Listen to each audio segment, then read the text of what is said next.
ಬೆಳ್ತಂಗಡಿಯ ನವೋದಯ ಯುವಕ ಮಂಡಳ ನಾವೂರು ಇದರ ವಿಸ್ತರಿತ ಕಟ್ಟಡದ ಉದ್ಘಾಟನೆ ಹಾಗೂ ಜಿಲ್ಲಾ ಮಟ್ಟದ 60 ಕೆಜಿ ವಿಭಾಗದ ಹೊನಲು ಬೆಳಕಿನ ಮ್ಯಾಟ್ ಕಬಡ್ಡಿ ಪಂದ್ಯಾಟ ದಕ್ಷಿಣ ಕನ್ನಡ ಜಿಲ್ಲಾ ಅಮೆಚೂರ್ ಕಬಡ್ಡಿ ಅಸೋಸಿಯೇಷನ್ ಸಹಯೋಗದೊಂದಿಗೆ ನಡೆಯಿತು. ಸಾರ್ವಜನಿಕರಿಗೆ ಸಹಕಾರಿಯಾಗುವ ಉದ್ದೇಶದಿಂದ ಕ್ಲಬ್ನ ಕಾರ್ಯಚಟುವಟಿಕೆಗಾಗಿ ನಿರ್ಮಾಣವಾಗಿರುವ ಕಟ್ಟಡವನ್ನು ಬೆಳ್ತಂಗಡಿ ಶಾಸಕ ಹರೀಶ್ ಪೂಂಜಾ ಉದ್ಘಾಟನೆ ಮಾಡಿದರು.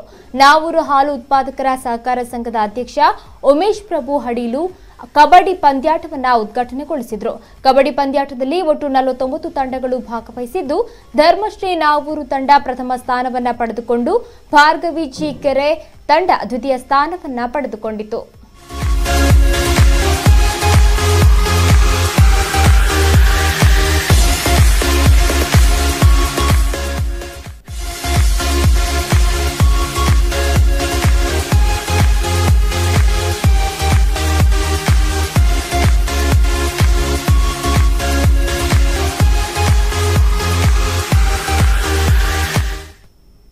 ಸಮಾಜ ಸೇವೆ ಅವರ ದೊಡ್ಡ ಗುರಿ.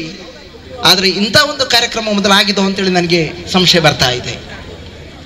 ಯಾಕೆ ಹೇಳ್ತಿದ್ದೇನೆ ಅಂತ ಹೇಳಿದ್ರೆ, ಎಲ್ಲ ಜಾತಿ ಮತಸ್ಥರನ್ನ ಒಟ್ಟು ಸೇರಿಸಿ ನಾವೆಲ್ಲ ಕಾರ್ಯಕ್ರಮಗಳನ್ನು ಮಾಡೋದನ್ನ ನೋಡ್ತಾ ಇದ್ದೇವೆ. ಏನಂತ ಹೇಳಿದ್ರೆ ಸರ್ವಧರ್ಮ ಸಮ್ಮೇಳನ ಅಂತ ಹೇಳಿ. ಆದ್ರೆ ಕ್ರೀಡಾ ಮಟ್ಟದಲ್ಲಿ ಈ ತರದ ಒಂದು ಸರ್ವಧರ್ಮಗಳನ್ನ ಸೇರಿಸಿ ನಮ್ಮೂರಿನ ಸೌಹಾರ್ದತೆಯನ್ನು ಸಾರಿದಂತ ಒಂದು ದೊಡ್ಡ ಕಾರ್ಯಕ್ರಮ ಮಾಡಿದ ಕಾರಣಕ್ಕಾಗಿ ನಾನು ಹೇಳ್ತಿದ್ದೇನೆ, ನವೋದಯ